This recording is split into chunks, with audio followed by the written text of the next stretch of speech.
অনেকদিন পর মায়ের বাড়িতে আসলাম আর মা আমাকে রেখে চলে গেছে, তাই নিজেই রান্না করছি। পুরা বাড়ির দায়িত্ব আমার কাঁধেই ছিল। যেহেতু একা ছিলাম তাই খুব সিম্পল রান্না করতে চেয়েছি। ডিমের ভুনা রান্না করেছি এবং মায়ের হাতের খুব মজার গরুর মাংস রান্না করা ছিল, সেটা জাস্ট গরম করেছিলাম। আসলে মা আমার সব কাজটা সহজ করে গেছে এন্ড আমিও খুব আরামেই ছিলাম। আসসালামু আলাইকুম, কেমন আছেন সবাই? খুব ভালো একটা সুখবর আমাদের জন্য আসতে চলেছে এন্ড আমরা সেটার জন্য ভীষণ এক্সাইটেড। আজকে খুব সুন্দর একটা 3 পিস পরেছি আর এই 3 পিসটা আপনারা পেয়ে যাচ্ছেন লাউন 1000 ফেসবুক পেজ থেকে। পেজটা আমার ভিডিও ডেসক্রিপশনে দেওয়া আছে। খুব সুন্দর এই কালারটা এবং আপনারা চাইলে আপনাদের পছন্দ মতো ডিজাইন করে নিতে পারবেন। তারা নিজস্ব কারখানায় এই 3 পিস গুলো তৈরি করে। সো খুব সুন্দর সুন্দর তাদের পেজ থেকে আপনি ড্রেস পেয়ে যাবেন এন্ড আমার নিজেকে খুব ভালো লাগছিল।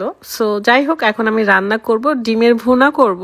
আর মা তো গরুর মাংস রান্না করেই গেছে। গোটা বাড়ি আমি একাই ঘোরাঘুরি করতেছিলাম, কি খাবো না খাবো। মায়েরা একটা গুরুত্বপূর্ণ কাজে গিয়েছিল এন্ড আমি একাই ছিলাম।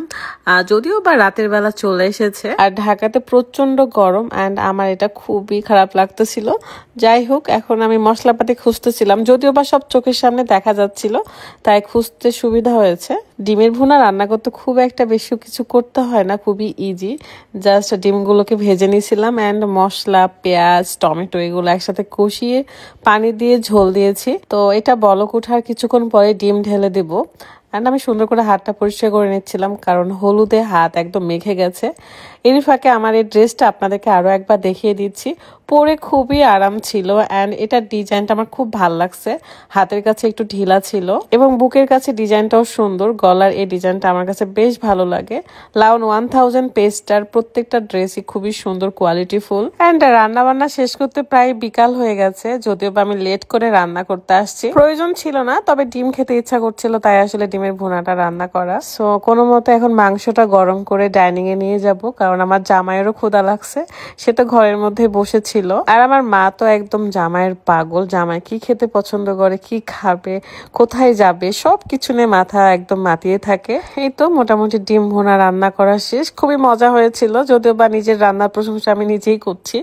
আর আমি খুব একটা খারাপ রান্না করি না। ঢাকাতে আসার আসলে আমাদের একটু দরকার ছিল, এই জন্য আসা এবং মায়ের বাড়িতে অনেকদিন পরে এসেছি। ভালোই লাগছিল। আমার রুকায়াকে রেখে এসেছি, কারণ তার স্কুল আছে। আর এছাড়াও আমরা যেহেতু দৌড়াদৌড়ির উপরে থাকবো, তাই আমার মেয়েটাকে নিয়ে আসি নাই। ওর জন্য আমার সবসময় খারাপ লাগে। আসলে মায়ের মন, বাচ্চাকে ছাড়া কখনোই কোনো মা ভালো থাকতে পারে না। এই যে যেমন লিমা আপু নাই, লিমা আপুর জন্য মায়ের খারাপ লাগে। মাঝে মাঝে আমি আসি একটু মন ভালো করার জন্য। 2-1 দিন থেকেই চলে যাব এবং এখানে এসে কি করছি না করছি সেটা নিয়ে আপনাদের সাথে একটু করে শেয়ারও করব।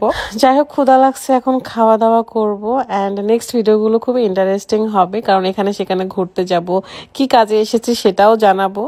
সো এটা ছিল মজার গরুর মাংস। মায়ের হাতের গরুর মাংসটা অনেক ভালো লাগে আমার। এই তো খাওয়া দাওয়া শেষ করবো এন্ড এই ভিডিওটাও শেষ করছি। ভালো থাকবেন সবাই, আল্লাহ হাফেজ।